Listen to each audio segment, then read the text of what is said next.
Ako po si Carlito T. Balion, Senior, gumaganap ng tungkuling bilang Secretary ng Tabing Ilog Neighborhood Incorporated na ngayon nakabase dito sa New Agusoin Resettlement Site. Ba't kayo napunta rito?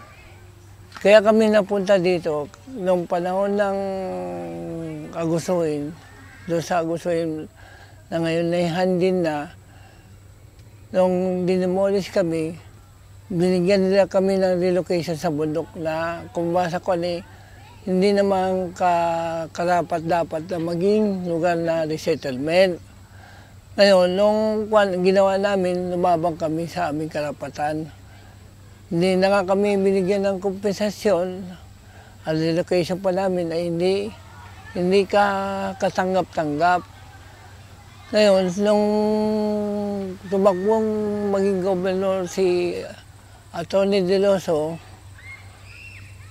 pinangakuan na kami na bibigyan ng relokasyon. Kaya nung andun kami sa likod ng handin sa Bufferson, sinabihan na kami na bumaba na rito sa lugar na to at linisin namin. Kaya ang ginawa namin, pinasok namin to, nilinis namin at pinatayo niya kami dito ng mga bahay lang. Pero ang sabi niya sa amin, huwag magtatayo ng konkreto.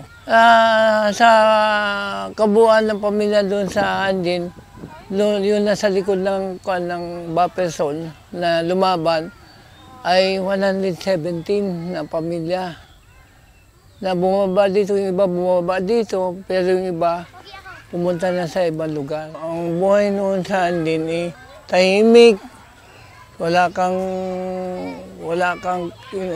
bang pangamba. Yung kung gusto mong manguha ng panghanap buhay, meron doong lagon na pinagkukunan ng mga isda, mga suso. Manisid ka lang doon, makakakuha ka na ibibenta sa kwan.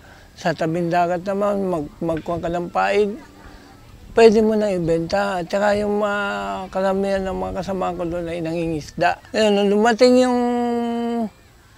yung handin, nagkaroon na lang hindi magandang takbo ng pamumuhay. Yung katahimikan namin doon, giniba nila yung mga pasilidad namin doon, yung mga na hindi naman nanggaling sa gobyerno na pinundahan ng mga tao doon sa pamamagitan ng pamumuno ng aking mga magulang.